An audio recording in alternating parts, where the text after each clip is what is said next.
Boa noite. Celani, você está ouvindo a gente? Boa noite. Tô sim. Vocês estão conseguindo me ouvir também? Sim, querida. Pois Fique à pronto, vontade, ok. está com você, viu? Obrigado. Já pode? A gente, Edgar, né? Edgar e Sara. A gente também vai ter a apresentação da. Agora eu esqueci. Estreliane. Estreliane. Pronto, a gente vai começar com Estreliane Vital. Chamo você aqui para fazer nossa abertura de mais um momento do nosso curso, que já vai no nosso 8º encontro. Então, é uma honra para nós ter agora você fazendo a nossa abertura com a sua mística. Seja bem-vinda. Boa noite a todos e a todas, certo? Boa noite, pessoal. Como a Celani já disse, me chamo Estreliane, falo aqui do Rio de Janeiro, e é um prazer estar hoje com vocês. E hoje, como o tema é movimentos indígenas, eu escolhi apresentar um vídeo que são de 5 minutos, né? Um vídeo rapidinho, mas que traz muitos elementos para a gente pensar, né? Porque os indígenas têm sofrido muita coisa agora nesse período, e nunca foi fácil para eles, mas desde 2016, depois do golpe, eles têm sido constantemente mortos, né, e perseguidos. Então, eu vou passar o vídeo, que é rapidinho, para a gente pensar sobre isso.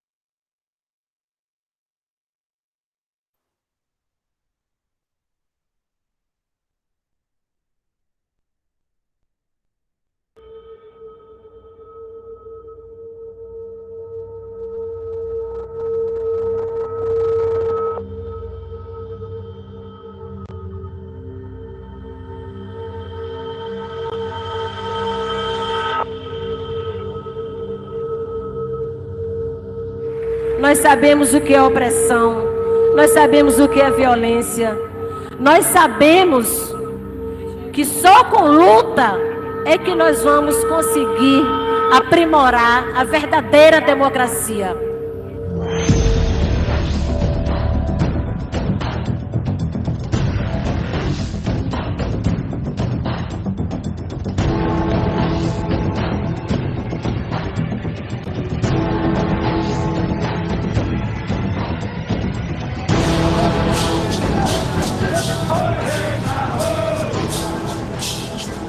Nós somos pacíficos, queremos justiça! Justiça! Justiça! Justiça! Justiça!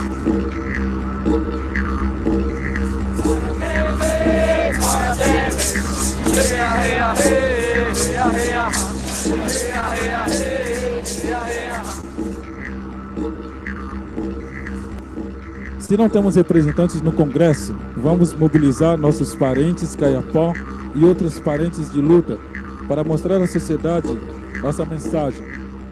Infelizmente, o indígena que se destaca no cenário local, ou no cenário estadual, ou no cenário nacional, na defesa do seu direito, seja ele a terra, a saúde, a educação ou qualquer outro direito, ele está sendo criminalizado. Quando não é criminalizado, ele é morto, assassinado. A gente vê que o índice de violência, de assassinatos e de suicídio do nosso povo, ele se dá pela falta do seu território. Plantação de soja, plantação de cana, esses são os mais fortes no Mato Grosso do Sul. Então, por conta disso, hoje os Guarani Kaiowá vivem de violência, vivem de fome, vivem de abandono do Estado brasileiro. A terra para nós é tudo. Nós não somos diferentes dentro dessa terra onde a gente mora. A gente é igual à floresta, igual aos animais, igual aos rios, né? Então precisamos continuar na luta pela demarcação dessas terras.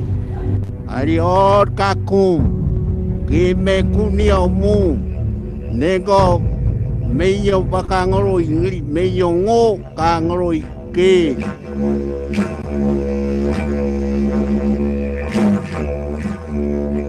Mesmo na ditadura militar de 68, a gente sofreu tanto retrocesso como está sofrendo agora. Quer tirar os direitos indígenas, querem acabar com o órgão federal, que é a FUNAI.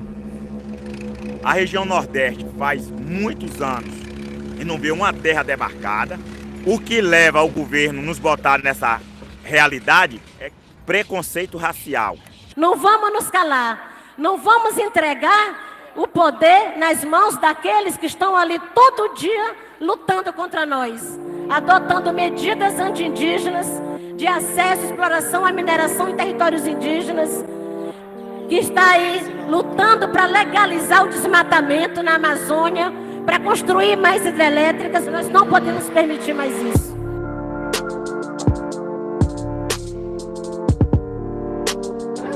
A nossa coragem é nosso sangue, não é arma. Espero que outros e outros jovens de outras comunidades entendam que eles são o futuro de amanhã, os novos guerreiros, os novos líderes políticos. Mas a gente vai vencer falando nossa língua, fazendo os nossos cantos, dançando a nossa própria dança. E que diante de tudo isso, a importância de a gente estar esse ano no acampamento Terra Livre, onde a gente vê que pessoas que são contra nós estão ocupando cargos de ministérios dentro do Congresso e no Supremo Tribunal Federal. Então estamos pedindo força aos nossos ancestrais que já fizeram a sua viagem, que hoje volta aqui limpando toda a sujeira que esse Congresso deposita para os nossos povos indígenas. Que a TL é uma grande assembleia dos povos indígenas hoje a nível nacional. Vamos participar, parentes, mulheres, jovens, lideranças novas, lideranças com mais experiência, lideranças de longa caminhada do movimento indígena. Vamos participar, vamos fortalecer.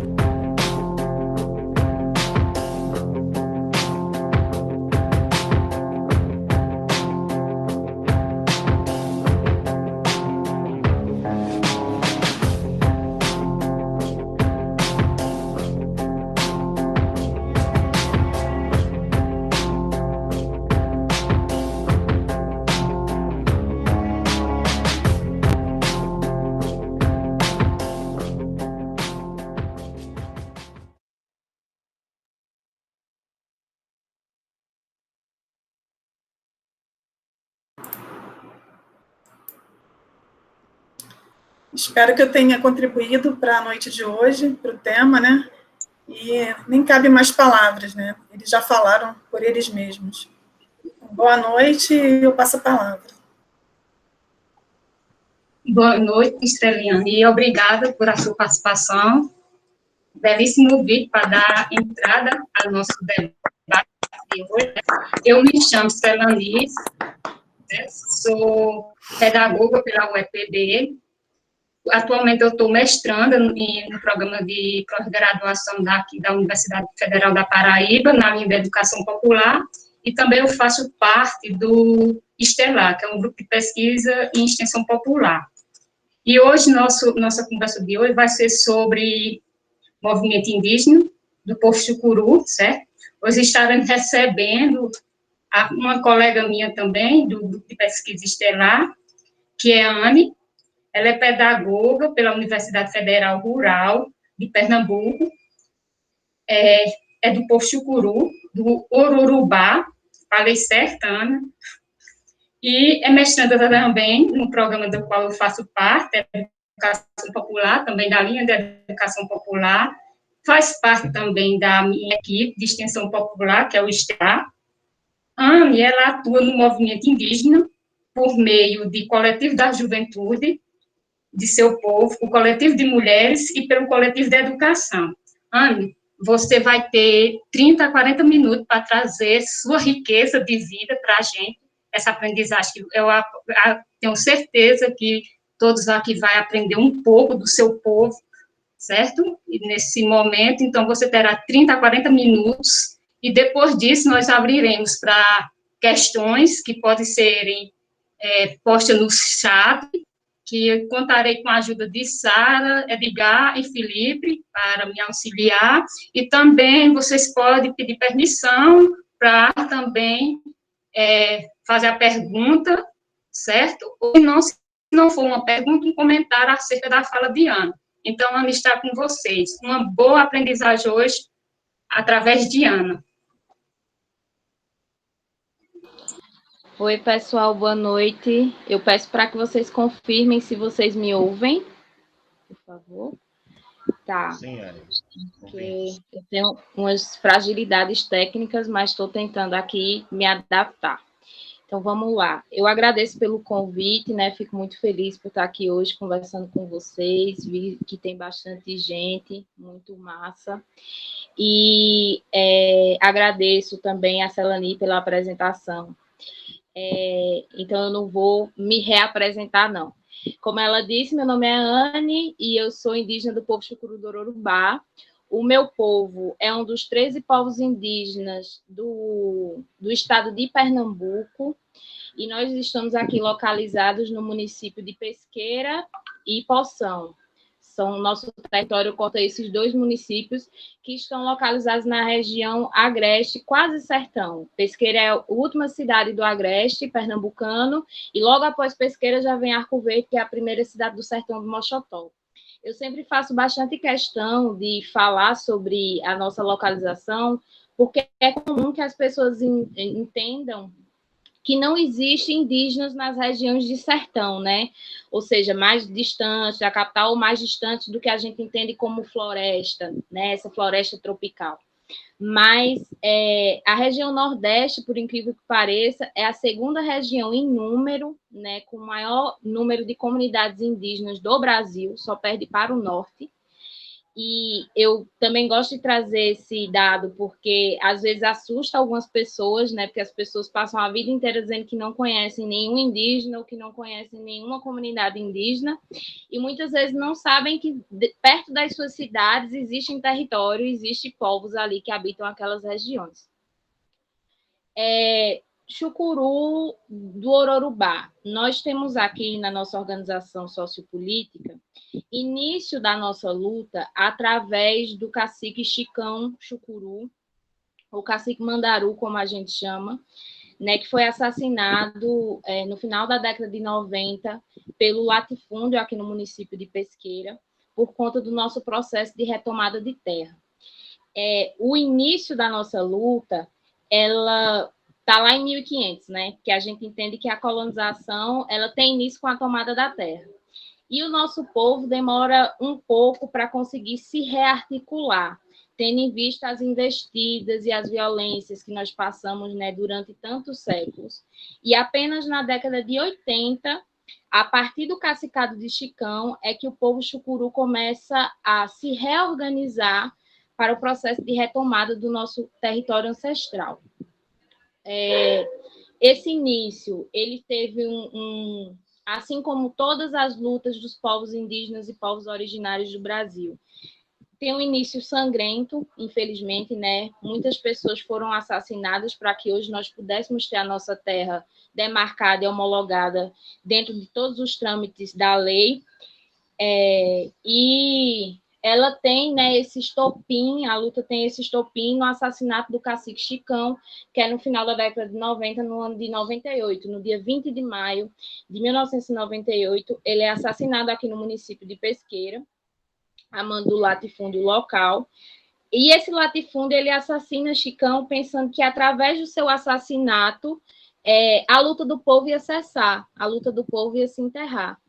E aí nós temos, dentro da nossa organização sociopolítica, o nosso pajé Zequinha, que é, para nós, o nosso baluarte, não só da luta do povo, mas também da espiritualidade, é quem detém, né, o maior detentor da nossa cosmologia, da nossa tradição a nível de povo.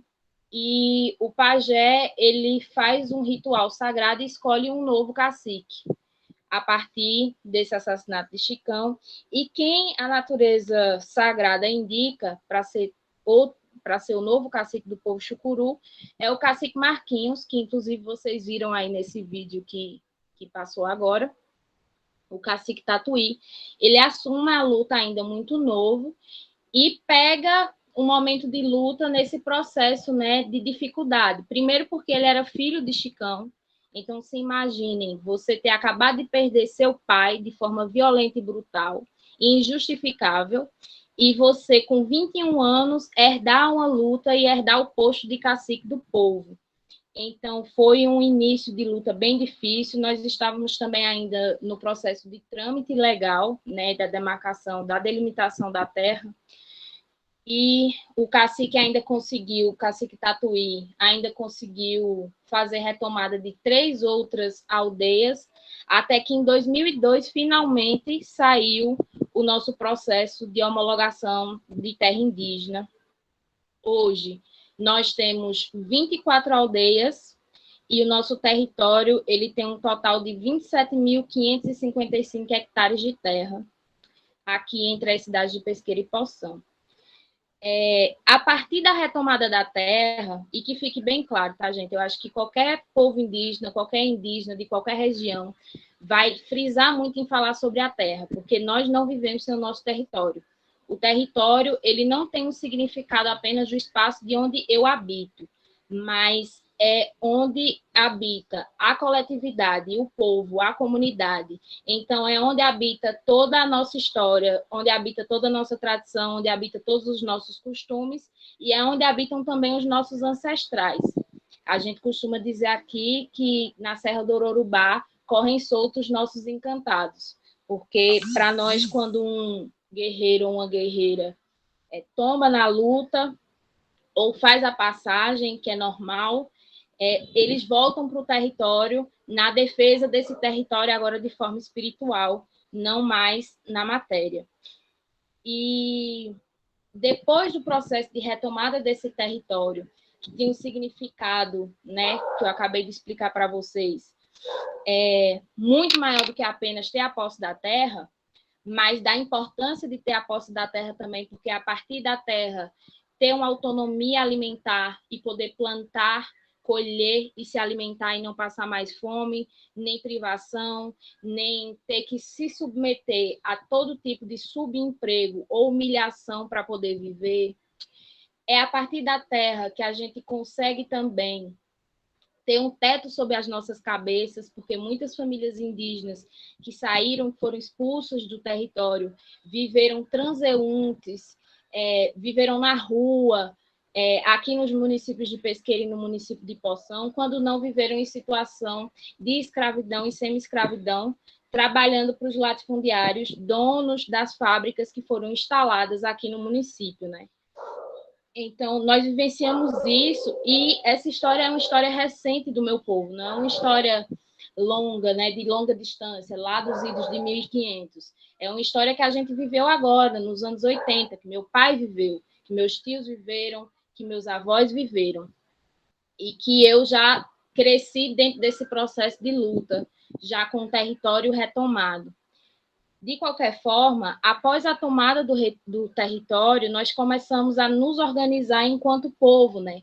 Era necessário que nós tivéssemos também organizações sociopolíticas internas para que nós pudéssemos fazer a disputa, não só continuar na disputa territorial, porque ter o território hoje demarcado não significa dizer que você tem ele salvaguardo de todos os processos do latifúndio, né? Então, da entrada da mineração, da entrada do agronegócio, da entrada da agropecuária, porque essas pessoas estão o tempo inteiro tentando invadir as nossas terras, né?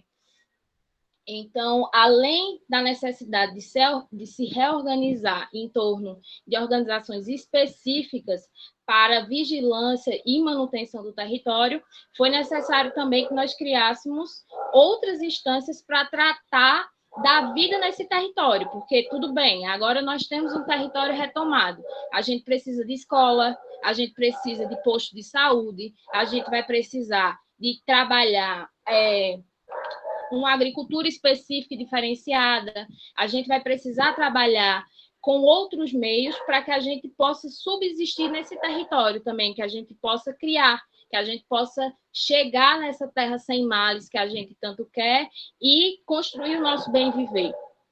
E a partir daí, já no cacicado do cacique Marquinhos, é que a gente começa a se reorganizar. Então, no cacicado de Chicão, nós tivemos a primeira organização, que foi a única que veio do seu período enquanto cacique, que é o Conselho de Lideranças. O nosso território, como eu disse a vocês, é um território grande, são 27.555 hectares de terra com 24 aldeias. E um cacique sozinho, ele não teria capacidade de fazer uma governança, e também para nós não seria de modo interessante que uma pessoa só, né, fizesse a gestão territorial. Então, o cacique Chicão, ainda na década de 50, na década de 80, ele faz esse processo de montar um conselho de lideranças. Essas lideranças é uma liderança de cada uma das aldeias, esse conselho, né? É um representante de cada uma dessas aldeias.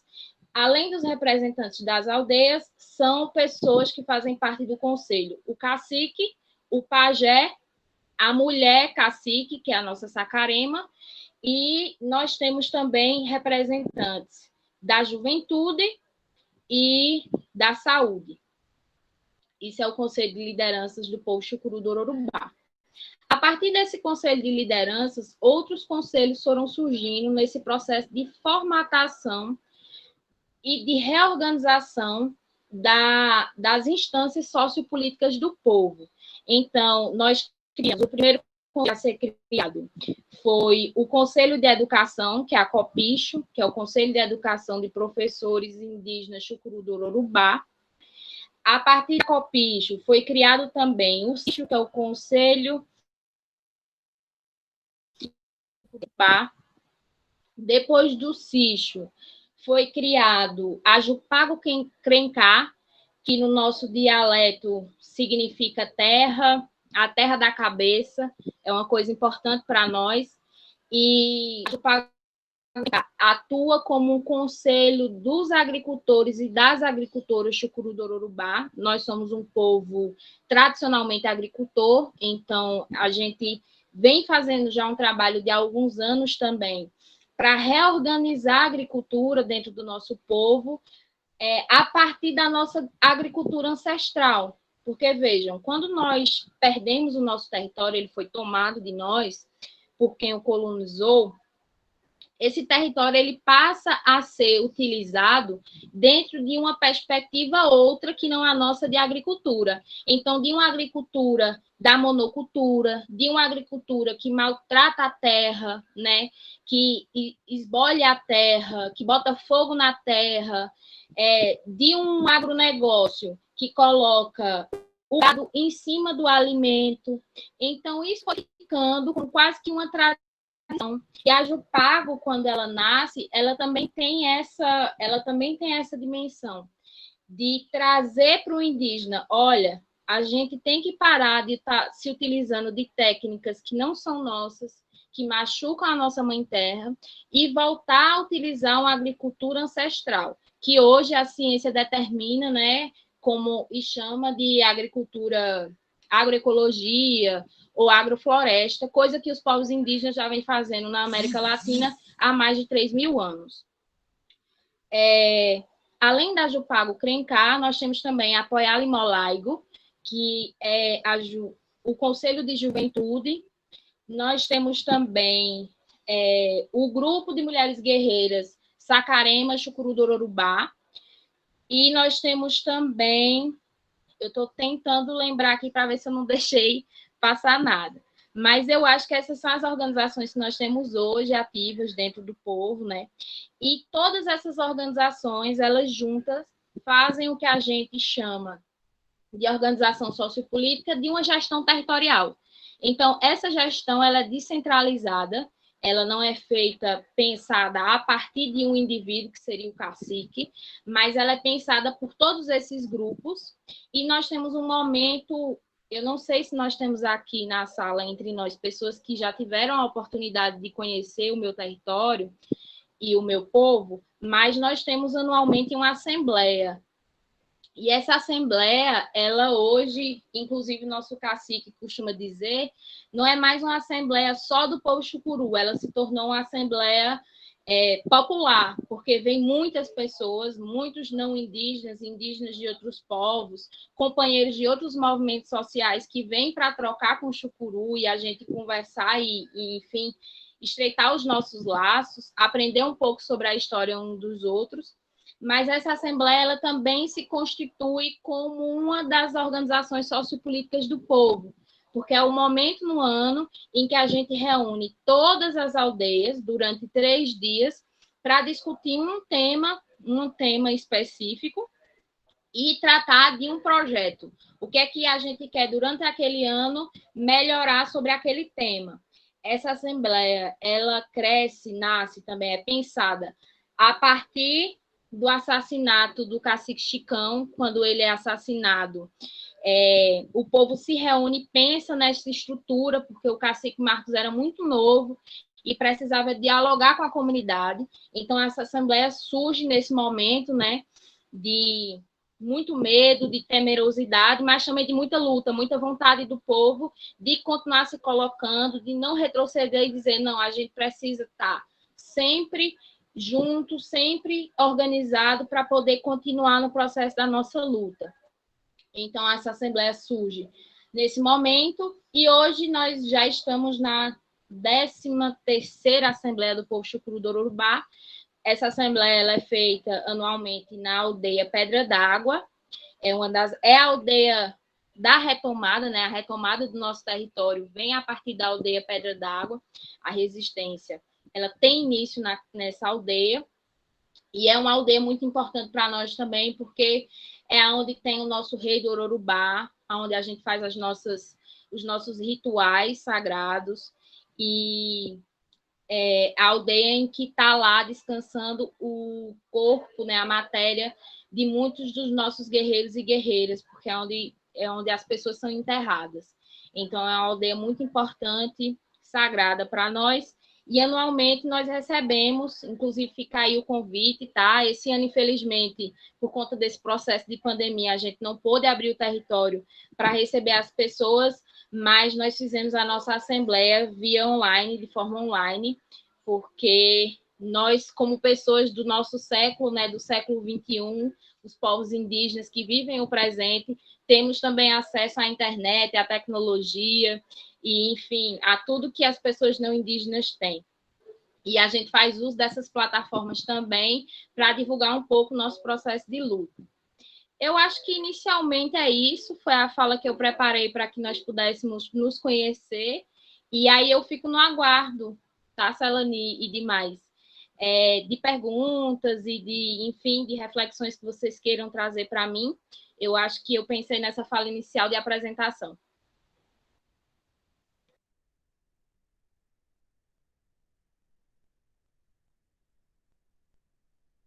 Eu acho que teu microfone está travado.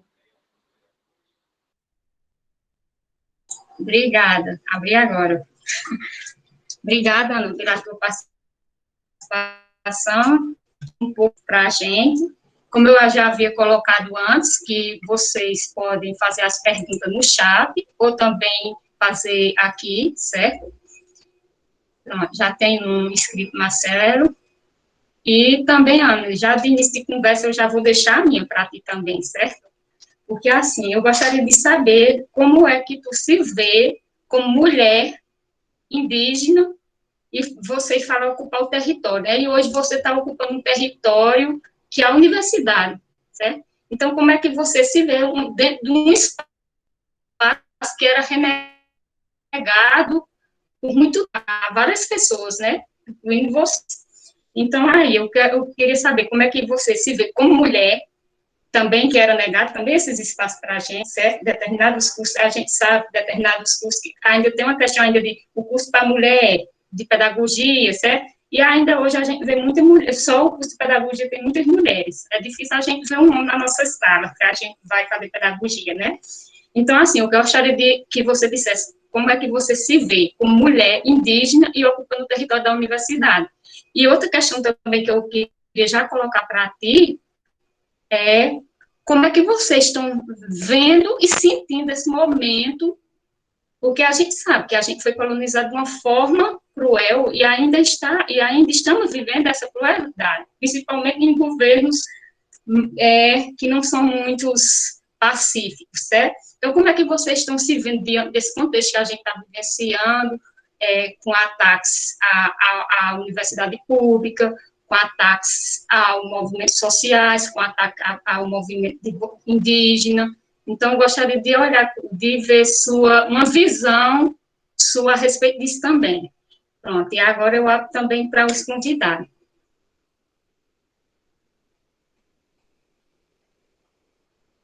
Marcela Abdala, é isso? Sim, sou eu. Pronto. Bom. Pronto, pode fazer. Você prefere, assim, responder em três perguntas, um bloco?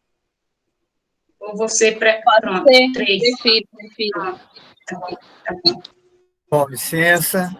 Anne, satisfação grande poder falar contigo. Eu sim, e bom, saudações também aos companheiros, às companheiras de luta, sempre. E tive a satisfação, Anne, de conhecer teu povo, aí eu acho que entre 2015, não me lembro a comunidade, mas foi um encontro de pajés do DICEI, do Distrito Sanitário Indígena de Pernambuco.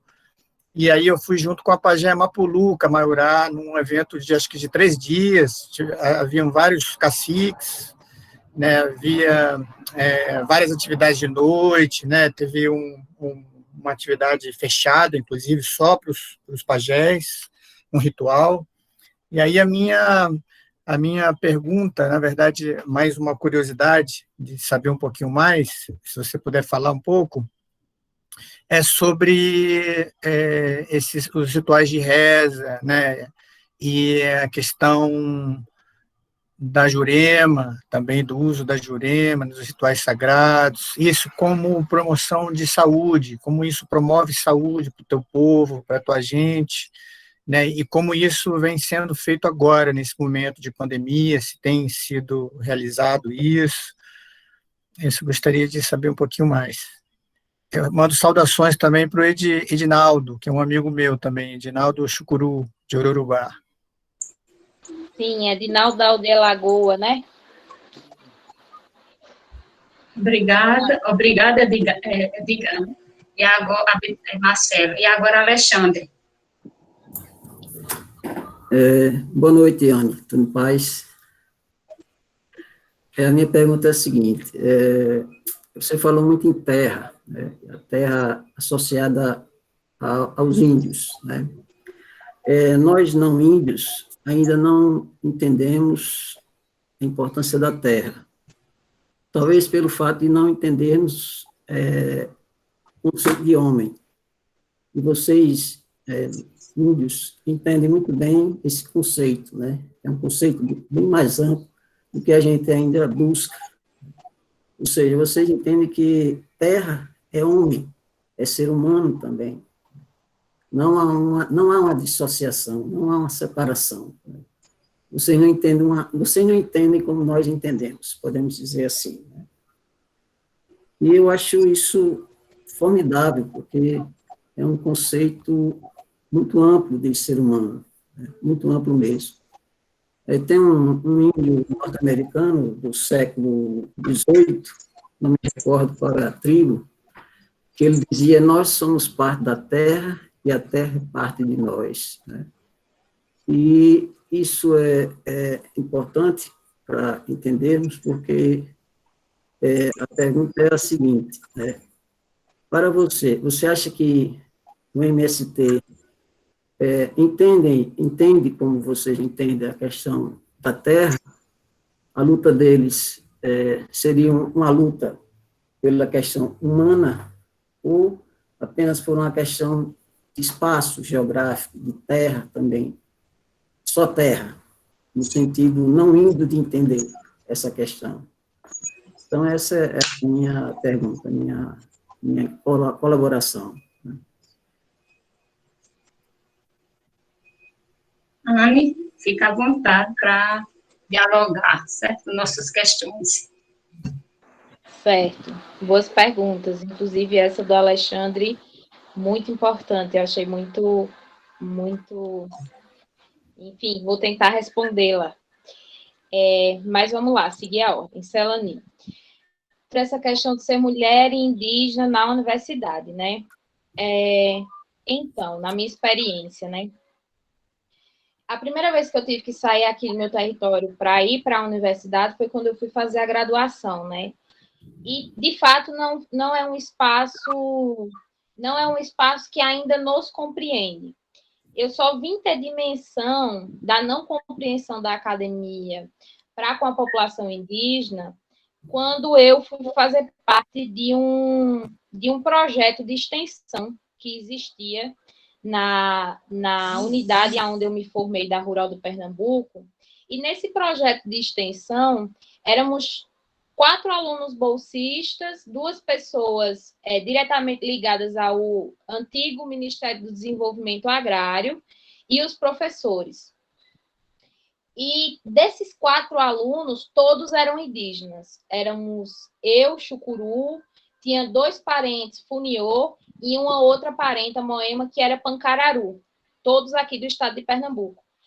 E nós estávamos conversando certa vez sobre as nossas dificuldades, né, em manter um diálogo, porque, veja, nós vivemos em um mundo que foi colonizado, essa é a nossa realidade, essa é a realidade de todos os povos da América Latina, mas existem espaços em que esse grau da colonização, eles ficam muito mais claros, e eu acho que a academia é um desses espaços, porque a academia é um espaço eurocêntrico, é um espaço que pensa a filosofia do homem branco, que pensa e desenvolve a sociologia do homem branco, que pensa em uma pesquisa e uma metodologia desenvolvida por homens brancos. Então, para nós, existia realmente uma dificuldade muito grande em termos de, primeiro, acompanhar a discussão e, segundo, entender, justamente porque nós fomos formados e forjados dentro de outras perspectivas de mundo. Então, era um desafio grande. E, além do desafio de entender e de dialogar, ainda se impunha também o desafio do apagamento, né? Nós éramos 4 estudantes indígenas dentro de um projeto de extensão que não tínhamos a nossa identidade destacada, era como se fôssemos mais 4 alunos dentro da diversidade de alunos que existiam dentro da universidade. Nós não éramos os únicos indígenas dentro do campus. Eu estudei, eu não sei se aqui alguém conhece, mas eu estudei em um campus do interior, na cidade de Garanhuns, que é próximo ao território do povo Funiô. Então, nós tínhamos um número muito grande de estudantes indígenas que estavam ali inseridos naquela universidade, naquela unidade acadêmica, e que nós não conversávamos. Então, começou a despertar essa vontade de criar um coletivo de alunos indígenas para que nós pudéssemos colocar também as nossas demandas. A partir daí, eu fui tendo uma relação um pouco menos complicada com a universidade. Então, acredito que esse processo me ajudou muito para que agora, na pós-graduação, eu estivesse na UFPB. Mas ainda, de fato, é um processo que nós estamos sendo os primeiros das nossas famílias, em muitos casos, e os primeiros, inclusive, na própria universidade. Porque eu e o Pedro Lobo, nós estamos em 45 anos de programa de pós-graduação em educação da UFPB, nós somos os primeiros 2 alunos indígenas desse programa. Então, quer dizer, dentro de um estado, que é a Paraíba, que tem a maior população indígena do estado, né, que é os Potiguara. Aliás, os Potiguara são a maior população indígena do Nordeste, não só do estado. Me corrijo. Nós, a primeira vez em 45 anos, é que estamos chegando lá e demarcando esse território também. Então, é difícil, é ainda um diálogo difícil, a gente encontra umas dificuldades nesse trato mesmo. Não é porque a gente não pode estar ocupando esses espaços, não é porque a gente não gosta da diversidade de pessoas que existem ali. Que bom que existe essa pluralidade de gente. Mas, ao mesmo tempo, é porque existem ali 2 mundos que estão se colidindo o tempo inteiro. Então, existem essas como diz a minha mãe, o cansar da cabeça, né? Às vezes a gente precisa pensar muito como o outro pensa e nem sempre o outro se propõe a pensar como a gente pensa também. Eu acho que talvez eu possa ter respondido, Celani, a tua pergunta. Agora eu vou para a pergunta da questão da conjuntura. Tu pergunta como é que a gente está vivendo agora sob um governo, né, de características fascistas e um governo autoritário. Veja só, essa é uma pergunta que para nós é um pouco complexa. E para quem é aqui, como nós estamos em um curso de formação do movimento social, acredito que vocês, que também são companheiros e companheiras de luta, compreendem essa análise. Para os povos indígenas do Brasil, nós nunca tivemos aliados em nenhum dos governos de direita ou governos de esquerda. Nós não tivemos, porque o massacre dos povos indígenas do Brasil é um massacre histórico que acontece há 520 anos e ele não cessou. Em momento nenhum da nossa história ele foi cessado. Né? A luta pelo território, a luta pela nossa vida, a luta pela permanência nesse território, ela é contínua e ela é diária. O que existiu dentro dos governos mais progressistas foram políticas públicas voltadas às nossas populações, que facilitaram o acesso das nossas populações a determinados espaços institucionais que antes eram negados. Então, se hoje eu estou aqui, por exemplo, em uma pós-graduação, é graças à cota que foi instituída por governos anteriores, né, que se mobilizaram através da nossa luta, porque é outra coisa que o movimento indígena sempre deixa claro. Nada que é colocado para nós nos foi dado. Né? A gente que faz parte do movimento social sabe disso. A gente tem que lutar muito para que a gente tenha, de fato, algo concreto, né? Que a gente tenha uma resolução concreta. Então, mas a gente reconhece que houve uma melhora na qualidade de vida desses povos, mas, ao mesmo tempo, a gente não pode deixar de fazer a crítica, porque, por exemplo, o governo Dilma, sendo um governo mais progressista, demarcou menos terra indígena do que o governo FHC. Esse é um fato, é um dado, eu não posso esconder, sabe? Então, a gente faz essa leitura crítica no sentido de que a gente, como o Chicão sempre dizia, né? Se os povos indígenas do Brasil fossem depender única e exclusivamente do Estado brasileiro, estaríamos todos mortos e assassinados, como foi Galdino, né? Que foi assassinado no meio da rua, botaram fogo nele vivo. Porque não existe uma política de Estado plurinacional. Não existe uma sociedade que entenda que nós vivemos hoje. Além da sociedade brasileira, a sociedade nacional, nós temos várias outras nações que coabitam esse território e que estavam aqui antes da chegada dos colonizadores.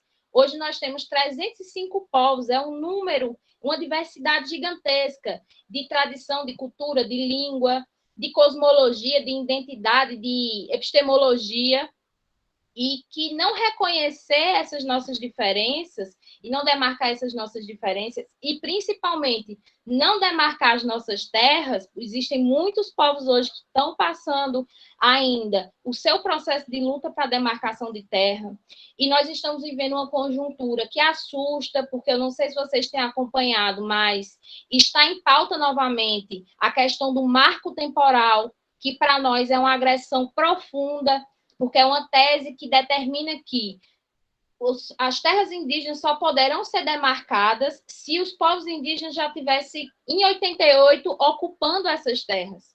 Sendo que até 88, que é quando a Constituinte ela é promulgada, muitos povos estavam desterritorializados porque não tinham como recorrer à justiça, nem viviam em situação de realmente dependência do Estado, no sentido de serem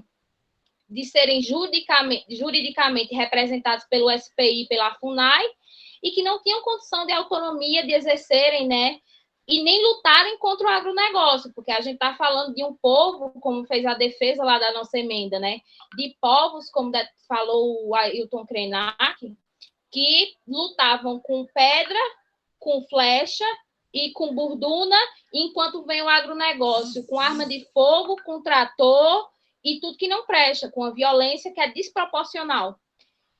E aí acontece que a gente está vivendo isso agora, mas como eu disse, a conjuntura ela nunca foi simples, ela nunca foi fácil para os povos indígenas, e existiram momentos em que essas lutas elas elas ficaram mais suaves dentro de uma perspectiva muito específica, que é essa perspectiva da institucionalidade, né, de ter uma representação indígena ali, então, uma lei de cotas, uma lei de bolsas, um reconhecimento, né, dessas populações, mas, ao mesmo tempo, se para nós não demarca a nossa terra e não traz coisas concretas, materiais, para a melhora da nossa vida, não é necessariamente um bom governo.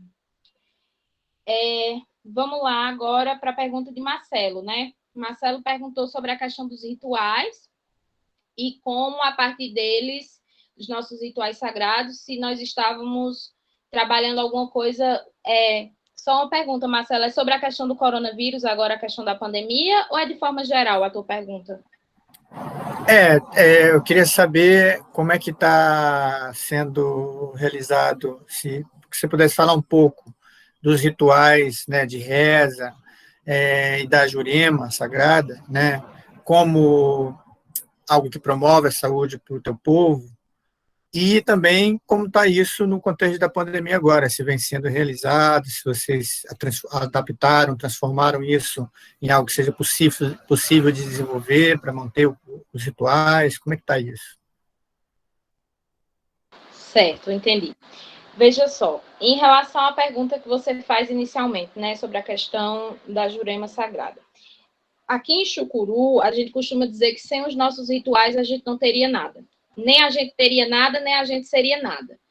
Porque a parte espiritual, a parte ancestral que nos une, né, aquilo que é invisível aos olhos, mas é sentido no coração, foi o que aglutinou esse povo todo. Foi o que fez esse povo se reunir em torno do seu território ancestral, sabe? Então, sem o nosso pajé, sem o trabalho dele, mesmo que ele tivesse que fazer rituais às escondidas para não ser preso, nem ser assassinado, porque ele era acusado de ser macumbeiro, catimbozeiro, bruxo, né? Isso em uma sociedade do latifúndio, de coronéis brancos e violentos, ele corria muito risco de vida, mas ele nunca negou-se a fazer aquilo que a natureza sagrada o indicou para fazer, que era fazer os rituais e levar à frente a nossa tradição. Então, é como eu te digo, assim, para nós, a dimensão da espiritualidade ela é central. Não existe povo chucuru sem ritual, não existe povo chucuru sem o sagrado, e não existe povo chucuru sem a nossa crença, sem a nossa tradição. Eu acho que você deve saber, já que você teve contato, né, aqui com o território e com outros povos, e que você veio em um momento tão rico como o encontro de pajés, que, para nós, a Jurema Sagrada é a única religião que é genuinamente brasileira, porque é a religião indígena daqui dos povos do sertão, né? Então, é uma coisa que a gente partilha. E que eu não posso entrar em detalhes sobre a questão do ritual, né? A gente tem rituais que são abertos às pessoas visitantes, e tem rituais que são mais fechados, para que a gente consiga manter os nossos segredos e as nossas orações e tradições entre nós, mas tem uma importância, assim, fundamental. Ela é a pedra fundamental da coisa. Foi a partir daí que tudo floresceu e foi a partir daí que tudo se reorganizou. Em relação à questão da promoção de saúde, é extremamente importante. Agora, é uma coisa que a gente também gosta de pontuar. Se nós, povo chucuru, temos contato já com a população não indígena desde o século XVI, é bastante tempo, a gente já está no século XXI. Isso quer dizer e nós vivemos em um território que é muito próximo à cidade, então o acesso é fácil, as pessoas chegarem em nosso território é muito fácil. Isso quer dizer que hoje nós temos todos os tipos de doença, as doenças que nós tínhamos anteriormente e as doenças que foram tragas por essas pessoas externas à comunidade. Então, a gente não pode também ser leviano e dizer que só através dos rituais sagrados a gente se cuida. Não, a gente tem a especificidade dos rituais para promover a nossa saúde, a saúde espiritual, a saúde psicológica e a saúde do corpo físico, mas nós temos também a saúde do homem branco atuando no território. A gente tem posto de saúde, a gente tem médico, porque nós temos hoje na nossa comunidade pessoas com doenças crônicas, como diabetes, como pressão alta, e essas pessoas precisam de medicação. Então, eu acho que Chucuru trabalha dentro dessas duas perspectivas, né? De entender que nós vivemos em um mundo de alto grau de sociabilidade com, enfim, a gente não está separado do mundo externo, né? A gente aqui e o mundo lá. Então, a gente compreende que é necessário que a gente também tenha acesso e direito a esse outro tipo de saúde, né? Porque é uma saúde que a gente precisa, para que a gente continue vivo também, né? Como eu falei, a questão dos medicamentos, ou, às vezes, precisar de ir em um médico, porque surgiu uma coisa que o pajé sozinho não vai poder resolver, como uma cirurgia, ou coisas desse tipo. Então, nós temos hoje essas duas frentes no território, né? E em relação à questão da pandemia, no início da pandemia, nós fechamos, o nosso território ficou fechado, para que não houvesse, né, acesso das pessoas externas à comunidade. E aí nós tivemos confirmados 9 casos de pessoas que trabalhavam no município de Pesqueira e que se adoentaram porque não puderam parar de trabalhar e acabou contraindo o vírus. Essas pessoas, de imediato, o cacique Marquinhos, junto o pessoal do DICEI e ao pessoal daqui do Sítio, organizou na aldeia Canabrava, na escola Urubá, que é uma das escolas grandes que nós temos no território, um posto, uma casa de saúde para que essas pessoas doentes pudessem ficar lá, com acesso às medicações, aos médicos, a psicólogo, enfim. Foi improvisada toda uma estrutura para que essas pessoas pudessem passar a quarentena, até elas se curarem para poder retornar para casa. Então, a nível de povo, graças a Deus, nós não tivemos muitos casos, nós não tivemos até agora nenhum óbito confirmado por conta de Covid, nós tivemos pessoas infectadas, mas como houve também uma preparação da comunidade, a gente soube administrar bem essa questão, e aí também o pajé estava presente fazendo os rituais, né, de cura, junto aos médicos e à equipe de saúde lá na escola Urubá, que foi a escola que foi utilizada como sede de casa de repouso ou casa de saúde para as pessoas que estavam infectadas. E vamos lá para a pergunta de Alexandre, que foi uma das que mais me inquieta, Alexandre, de verdade, porque eu discuto muito essa questão da terra, né? Eu sou alguém que estou hoje na universidade tratando da decolonialidade. Existe uma tendência de tratar a decolonialidade através daquilo que é subjetivo, que é a questão cultural, que são as questões, né, que a gente entende que são também extremamente importantes. Mas a gente pode pensar a decolonialidade sem pensar aquilo que forjou a colonialidade.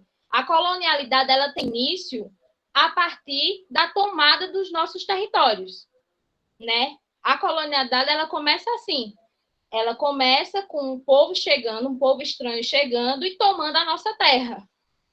E essa terra, como você bem colocou, não é uma terra que é só apenas o espaço geográfico, é uma terra que está ligada a nós espiritualmente, porque nós somos a terra e a terra é nós.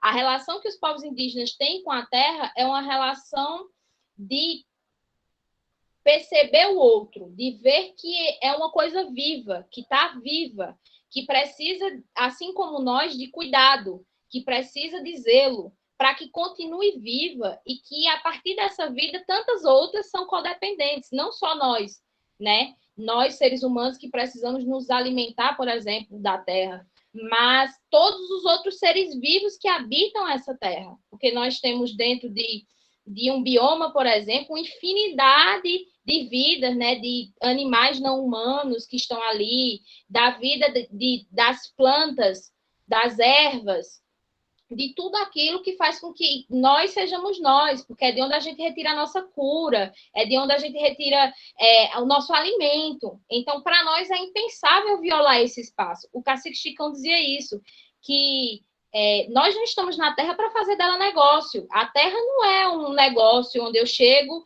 boto uma cerca e digo eu vou vender tanto de terra por essa quantidade de dinheiro ou ouro. Para nós essa lógica não funciona, porque a terra não é uma coisa. A terra é um ser vivo. E se é um ser vivo, eu tenho que respeitá-la como tal, eu tenho que cultuá-la como tal, eu tenho que amá-la como tal. Porque é ela que me provém vida. Então, a tua pergunta ela é um pouco provocadora, porque tu pergunta, né, se eu acho que o MST é um movimento que entende a terra dessa forma. Eu não saberia te responder, porque eu não sou do MST. Eu acho que seria importante colocar isso, né, de que não seria nada produtivo, seria até contraproducente eu tentar chegar aqui e falar sobre um movimento que eu não componho. Eu conheço companheiros que são do movimento dos trabalhadores sem terras, mas eu não faço parte das suas bases, então eu acho que só uma pessoa do MST que saberia realmente responder, né, se o MST compreende a terra assim ou não. Mas eu vou aproveitar a tua reflexão, que eu achei fantástica, para colocar outra reflexão que eu venho pensando também nesse meu processo de estudo, que é o seguinte: o que é um trabalhador sem terra? Eu gostaria que vocês se manifestassem, que alguém pudesse tentar me elucidar. O que seria um trabalhador sem terra?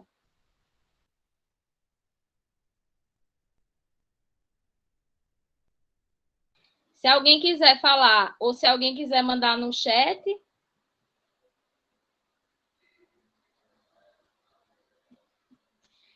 Não, né? Tá todo mundo com vergonha? Então tá. Eu vou tentar responder a minha pergunta. Mas, como eu compreendo, o Brasil é um país de dimensão continental que tem uma lei de terras que é do tempo da colonização, né? Elas foram se atualizando, mas ela não mudou no seu conteúdo, a lei de terras continua a mesma. Que nunca teve uma reforma agrária, né, que demarca pouca terra indígena, que demarca pouca terra quilombola e demarca pouca terra tradicional, e que existe uma concentração de terra gigantesca na mão de poucos e muita gente sem terra. Mas um sem terra, ele é necessariamente um indivíduo que foi destribalizado. Ele foi retirado do seu território tradicional e ele passa a viver em outras terras andando por aí, né? Que são o caso dos pequenos agricultores e tantos outros que a gente vê. Inclusive, a maioria deles são pessoas racializadas, certo? A maioria dos sem terras no Brasil são pessoas racializadas, tem sangue negro e tem sangue indígena ali, né? Que foram essas, e tem sangue branco também, tem muito pobre branco que veio para o Brasil ainda no período da colônia e que não tinha onde trabalhar e não tinha como trabalhar nas fábricas e ficaram vagando por aí nesses grandes campos de terra que a gente tem no país. Então, eu acho que a gente deve pensar o seguinte, que um trabalhador sem terra no Brasil e na América Latina, mais no Brasil especificamente, ele é necessariamente um indígena, um caboclo, um quilombola que foi destribalizado. Ele foi retirado do seu núcleo, né, do seu núcleo ancestral, do seu grande núcleo, da sua coletividade, e foi retirado da sua terra. E foi obrigado a vender o seu trabalho, o seu suor, a quem o colonizou e a quem roubou a sua terra.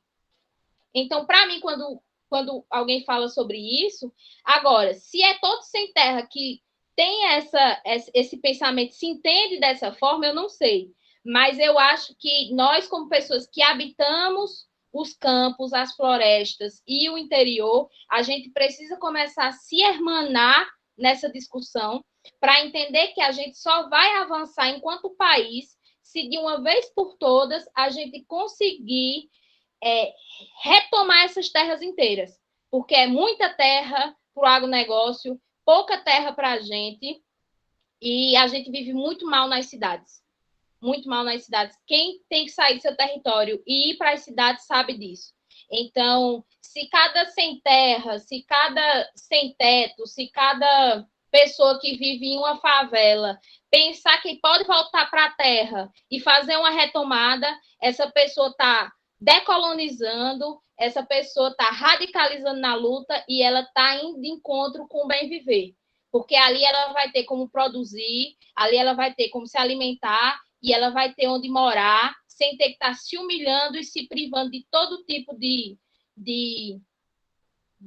pequenas coisas, não são grandes coisas, né?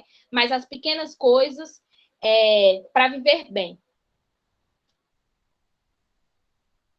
Eu acho que foi o primeiro bloco, viu, gente?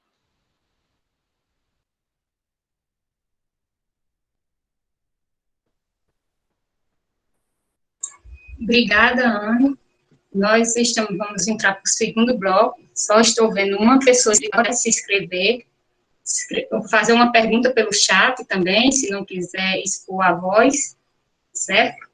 Então, a gente coloca, Anne, a primeira pessoa que está no segundo bloco, que é Maiana, e as demais, se quiserem participar ou no chat, ou se inscrever, certo?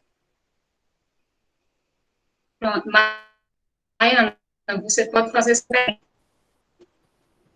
A gente vai continuando, né, Ana, para não dar. Obrigada, Anne, pelas reflexões. Eu primeiro me toquei, assim, me tocou, né, quando você falou da história do sertão, né, de que tem esse imaginário de que não existe indígena no sertão. E eu nasci no sertão do Rio Grande do Norte, Carnaúba dos Dantas, que é bem pertinho da Paraíba. Tanto que eu moro no Ceará, mas de vez em quando eu falo assim, aí de vez em quando eu falo porque aqui a galera fala chiando. Mas eles não assumem que fala chiando. Né, Mirna? E aí, pois é. Aí o povo do Cariri, que é onde da onde a Mirna vem, né, Mirna? Aí fala porque já é perto de Pernambuco, né? Mas me lembrou da minha história, né? Eu venho dessa cidade, do sertão, que era uma cidade ocupada por indígenas, e que chegaram os portugueses.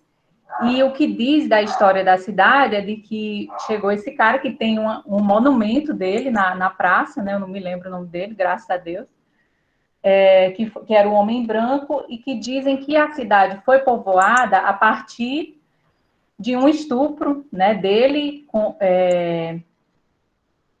com a índia, que dela eu consigo me lembrar mais ou menos o nome, mas não consigo agora, Micaela, eu acho, uma coisa assim. E aí eles dizem, né, pegou ela e mostrou os 4 cantos da casa, né, tem esse dizer, assim. Mas essa é uma história que eu só fui aprender depois de ter entrado na universidade, de ter voltado na cidade, ter conversado com pesquisadores, né. Então, eu não me vi no meu desenvolvimento, no meu crescimento enquanto pessoa, em nenhum momento enquanto indígena, né? Eu só sabia da minha história dos portugueses, né? Dos que colonizaram, dos que estupraram a nossa ancestral, né? E depois vem a história da identidade negra, né? Que é a parte do meu pai, que eu também não conheci por conta do racismo da minha família. Na verdade, não é da minha família, é da sociedade, né? E aí fica nessa coisa, mas eu não consigo me assumir totalmente negra porque eu tenho uma identidade indígena, né? Então tem essa ambiguidade, mas na verdade o que eu queria te perguntar é como é que as mulheres indígenas trabalham essa ferida, né, ancestral, que é desse estupro, né, que nossas ancestrais sofreram e que deu origem a esse país e a esse mito, né? Que até algum tempo atrás eu também acreditava. Eu lembro que a primeira vez que eu vi essa frase de que o país nasceu de um estupro, eu fiquei extremamente chocada. Foi numa manifestação e eu queria saber se as mulheres indígenas, elas debatem isso, elas trabalham isso, elas tentam curar essa ferida.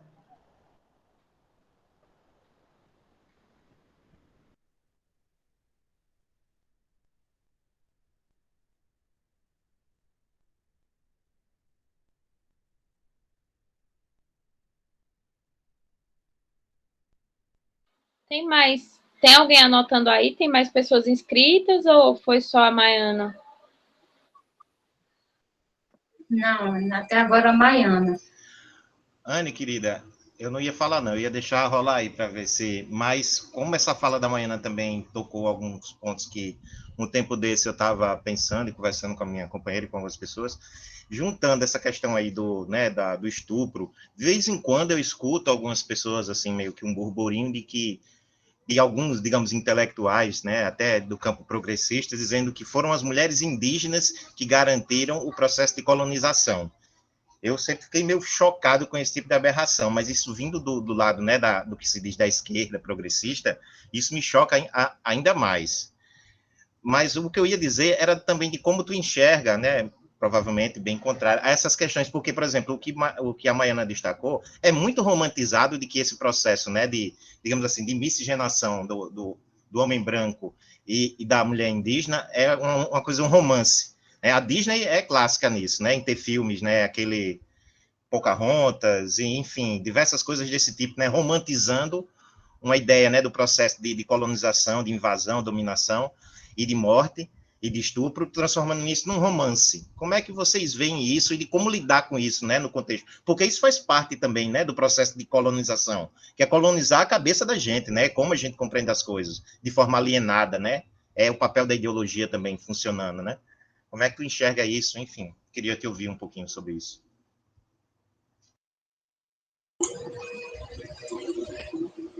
Mais alguém para falar?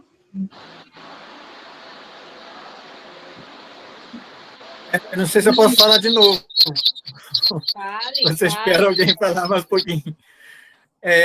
Eu queria aproveitar a carona aí da Maiana. Também tem uma coisa que tem, talvez, a ver, certamente, possivelmente, com o Chucuru, que é exatamente esse encontro com a população negra. Quando eu estive aí, eu falei, nossa, parece que, assim, que é uma população negra que está, por conta dos rituais, dos tambores, uma coisa assim muito, muito forte. Daí, tenho a impressão que tem esse encontro, né? E aí eu fiquei pensando assim, enquanto os negros, a população negra adotou dos indígenas, ou os indígenas que adotaram, assim, né? Como é que... Então, tem um encontro aí, na verdade, né? Aí eu queria que você pudesse falar um pouco sobre isso, né?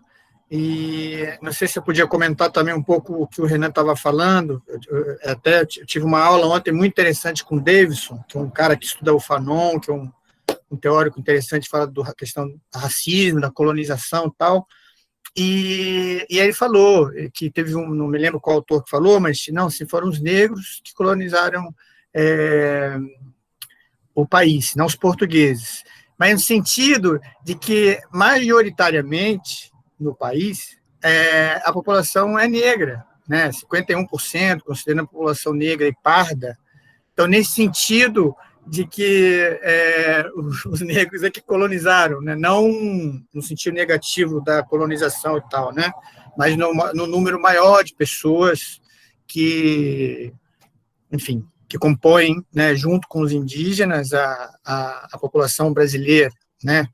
Mas aí eu queria que você pudesse falar um pouco desse encontro da população negra com os indígenas, Chucuru, que eu acho que tem uma relação interessante aí, talvez, não sei. Pronto, Ana, a gente já tem 3 questões para ti, então agora é contigo. Tá bom, eu vou tentar responder. Primeiro, a da Maiana, né? Como é que as mulheres indígenas trabalham essa ferida, né? Que é a ferida colonial, né? A ferida do estupro, a ferida do avanço, não só sobre o território, mas sobre os nossos corpos, né? Maiana, na minha experiência, como nós somos um povo com um alto nível já de miscigenação e com um contato já há muitos séculos com outros povos, né, que não o nosso povo, essa é uma ferida que eu ouso dizer que eu não sei se ela pode ser curada, apesar de eu acreditar nessa cura, sabe? Mas eu não romantizo isso. eu particularmente, mas isso é uma fala até muito mais individual minha, Anne, do que do povo chucuru, né? Porque eu acho que dentro do povo existem outras mulheres que podem pensar diferente, certamente. Mas eu avalio que é uma ferida que a gente não está perto de curar porque a gente não fala sobre isso. E quando eu digo a gente, não é entre nós, porque assim, fica a parecer que todos os problemas que aconteceram nesse processo de colonização que se deu nesse país e que foi terrível porque foram violências tremendas que aconteceram, aparentemente tem que ser discutidas e tem que ser refletidas apenas pelas populações que foram as vítimas. E eu acredito que, por mais que a gente debata isso nas nossas bases e faça todo um processo ritualístico, né, de chamar essas nossas ancestrais, de entender quais foram os processos que elas passaram, e pedir perdão, e pedir desculpa, enfim, tudo que a gente faz para tentar sanar um pouco essa dor que a gente tem, não é só nós que temos que fazer, sabe? Eu acho que tem uma parcela da população que foi essa parcela da população que nos infligiu dor, que foram os causadores dessas coisas, que enquanto essas pessoas não se desculparem, não há uma cura concreta.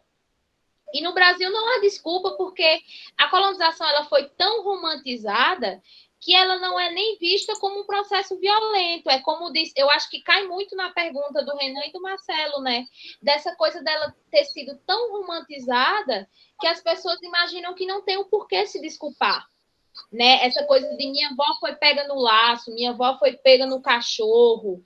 A gente não faz isso nem com bicho mais hoje, sabe?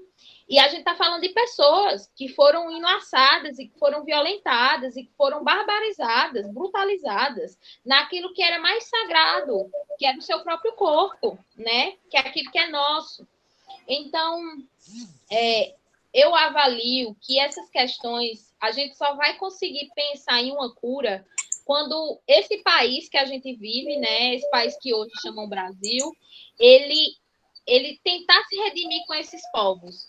E eu acho que a única redenção possível é demarcar as nossas terras, é demarcar todas as terras indígenas, todas. Hoje nós temos mais de 240 processos de demarcação de terras que estão lá na mesa do presidente e que não saem do lugar. E que estão desde o governo Dilma, e que não saem do lugar.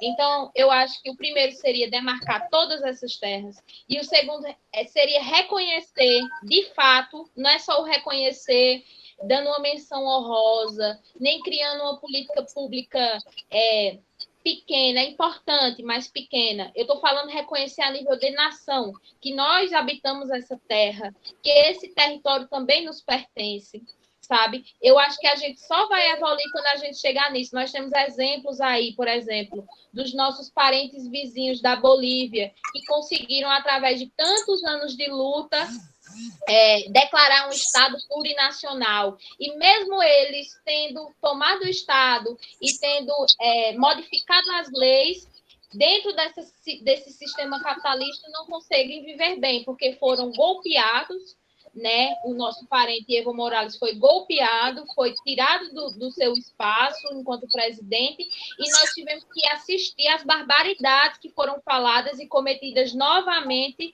contra os povos indígenas daquele país e contra todos os povos indígenas da América Latina. Então, eu acho que o primeiro passo da cura seria fazer as pazes com a nossa história. E eu avalio que a gente está um pouco distante disso. Agora, quando você pergunta internamente como é que a gente trabalha isso, é um trabalho longo que vem sendo feito, inclusive por minhas ancestrais, né? Antes de mim, as mulheres da minha linhagem, as mulheres chucuru que vieram antes, que vem nesse trabalho. E para nós aqui, esse processo todo está muito relacionado à nossa luta. Está muito relacionado à retomada do território, está muito relacionado a ver esse povo bem, ver as crianças podendo crescer sem morrer de fome, vendo as pessoas poderem plantar para poder se alimentar, sabe? Então, esse processo de luta, ele é em si o processo de cura, porque é como a gente diz aqui, é através dele que a gente está marchando para essa sociedade do bem viver e é através dele que a gente está marchando de volta para essa terra sem males.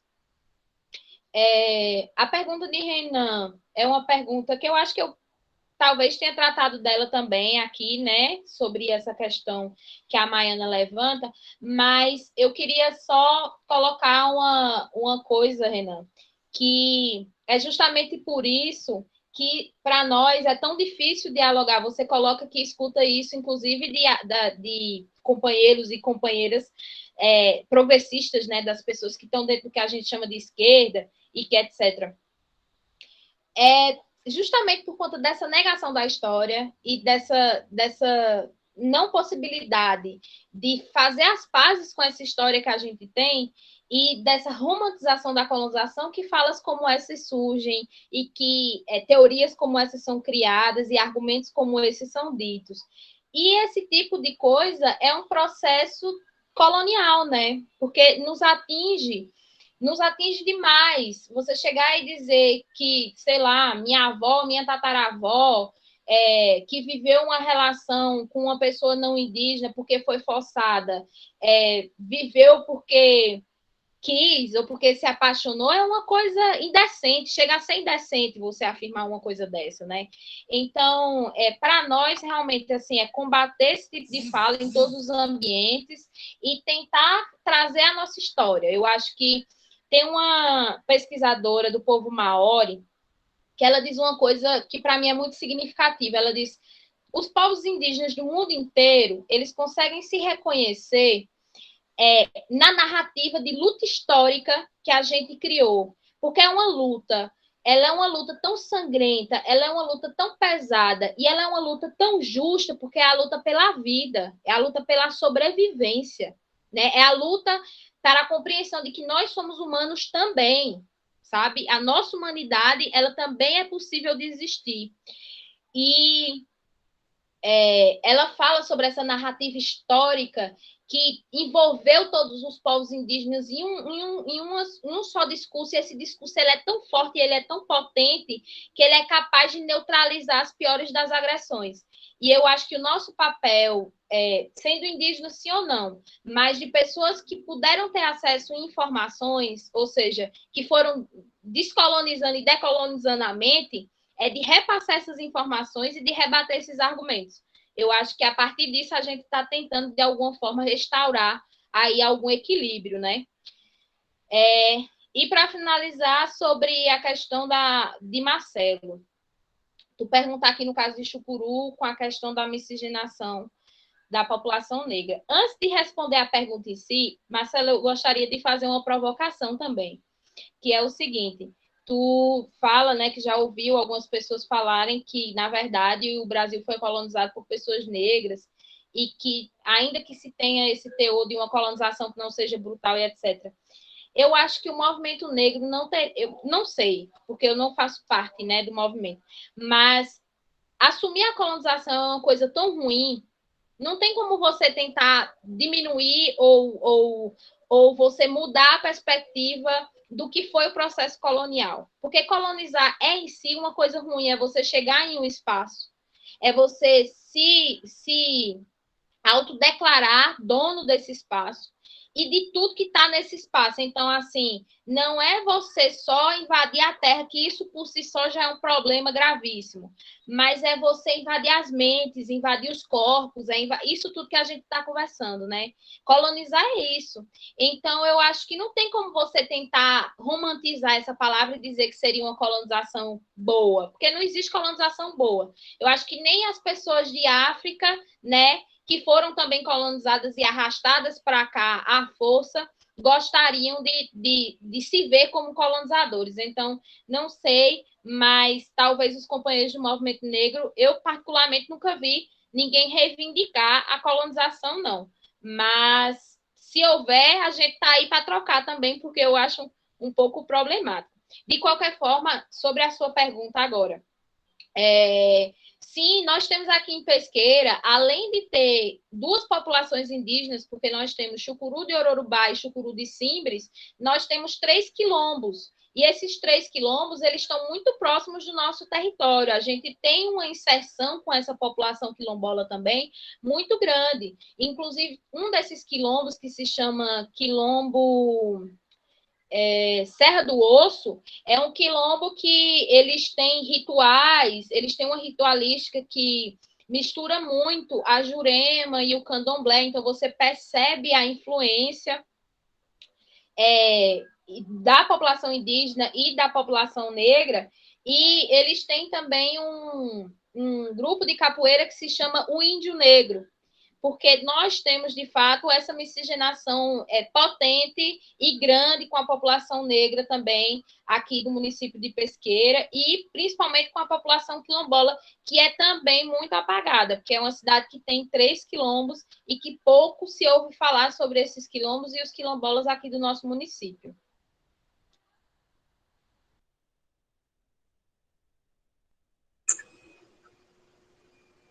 Boa noite, retornando. Estou vendo aqui, Ana, desde já no chat aqui, as pessoas lhe agradecendo pela aula de hoje. E não, alguém ainda quer falar?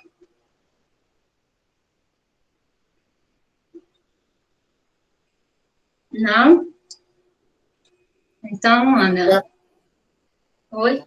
Só para dizer que eu concordo totalmente com a Anne em relação ao que ela comentou a respeito da colonização, um processo violentíssimo, que a gente ainda sofre ainda outras formas de colonização, né, que parece que isso vai se atualizando, vai colonizando o imaginário, vai colonizando tudo que puder, com certeza, de acordo total, né?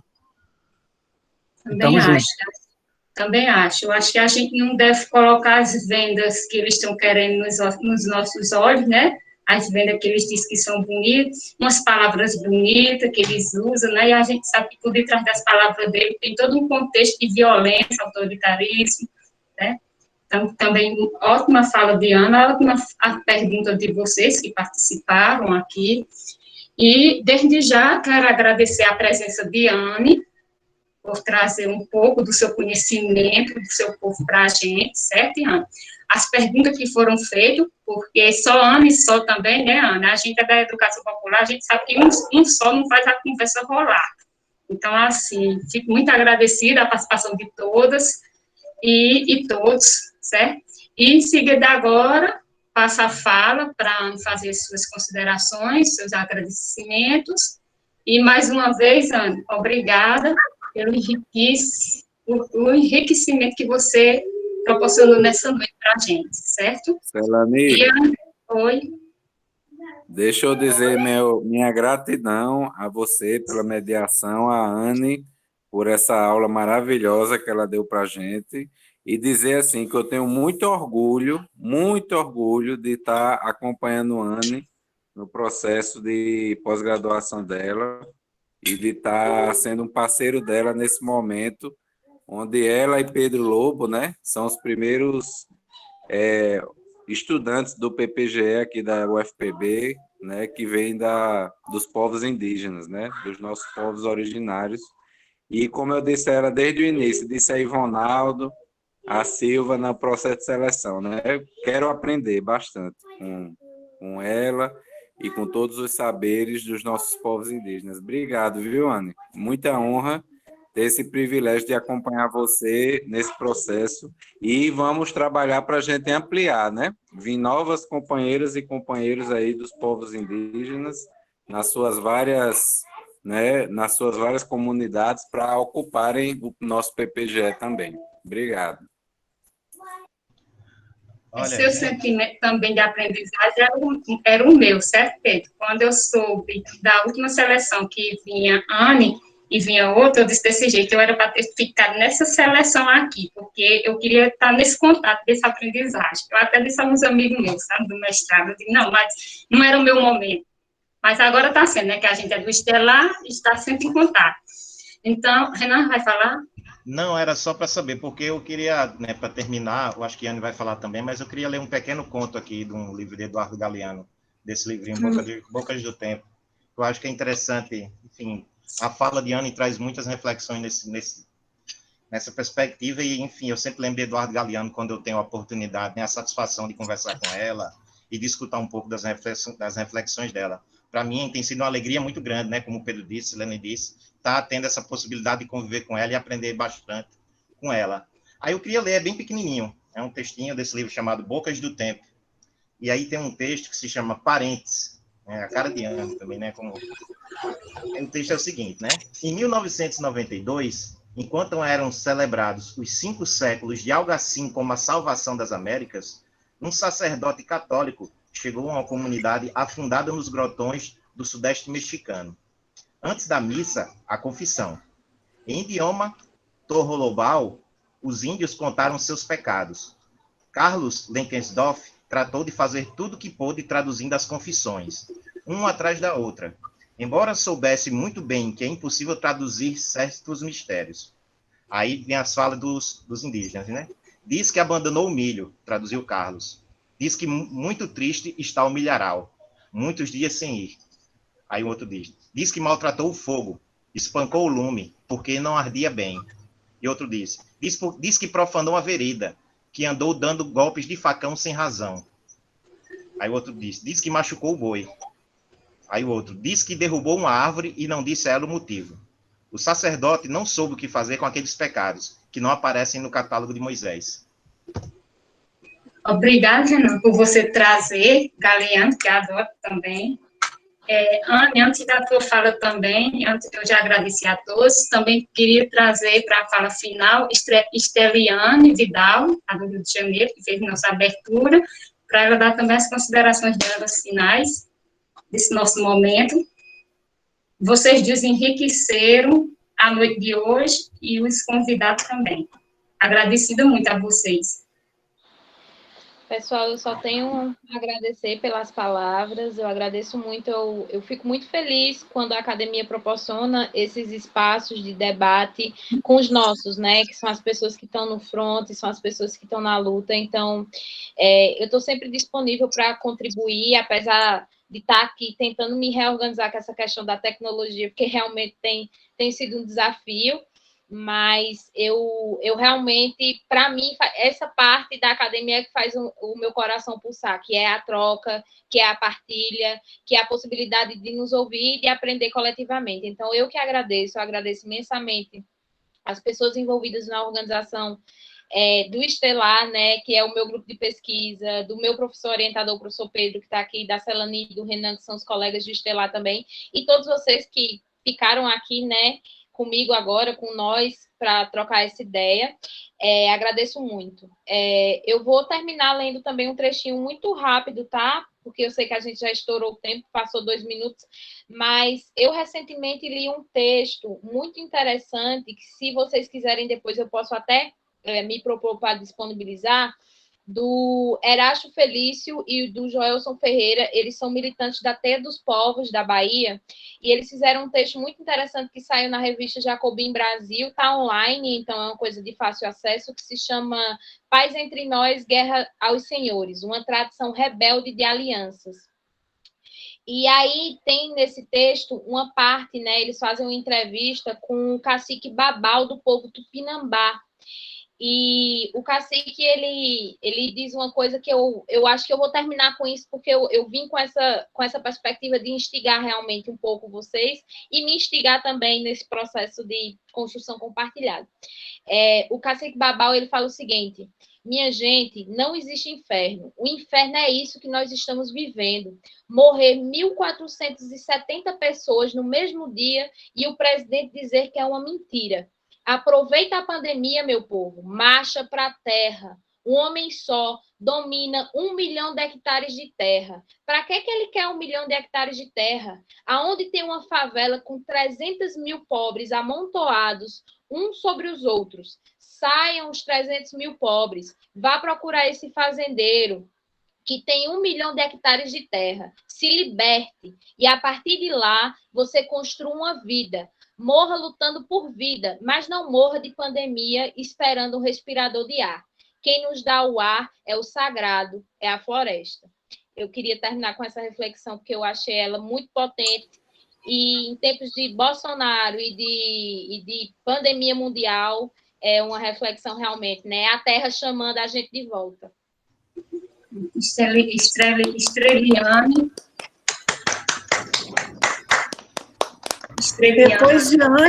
Depois de Anne, não, nem ouso dizer nada. Foi lindo esse texto, só quero dizer que gratidão. Foi uma noite, sim, de partilha muito boa, se trazer a história do seu povo, e eu fiquei muito feliz em participar. Parabéns.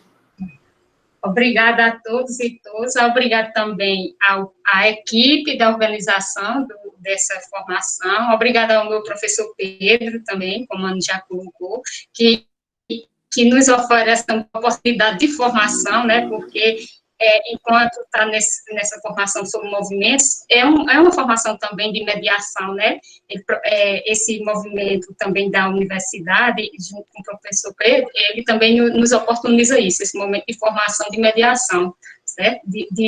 Da gente dialogar com os demais, certo? Então, eu fico muito agradecida pela presença de vocês. Boa noite a todos. Obrigada, Ana Estreliano. Tchau. Boa noite. Tchau, gente. Boa noite. Tchau, pessoal. Boa noite. Tchau, pessoal. Tchau, Anne. Boa noite. Boa noite. Obrigada. Boa noite para todos.